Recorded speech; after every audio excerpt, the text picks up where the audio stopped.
今啊，继续来看这个火是烧甲真惊人。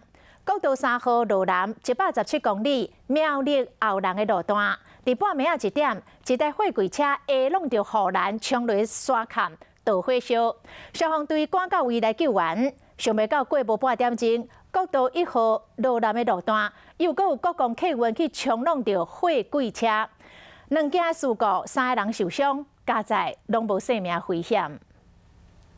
货柜车弄过护栏，导火烧起来，搁一直呛白烟。消防队员出动救援，马经由水线拍火。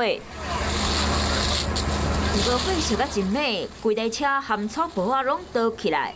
货车内底却高温翕掉火，刚来当冒险甲后车道切开拍火。货柜内的内容物的话，可能有燃烧之虞。目前在大货车的司机把货车拖上来之后，我们再去做降温扑灭。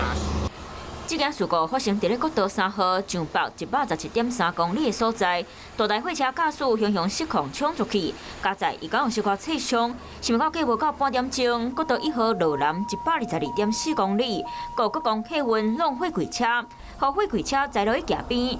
消防队员用吊拐方式把货柜车的驾驶救出来，马甲伊送去病院治疗。你右脚可以动，可以动一下吗？ 苗栗半暝啊，接连续2件车祸事故，拢总互3个驾驶着伤送去病院，加在无生命危险。若详细原因，警察会阁进一步调查。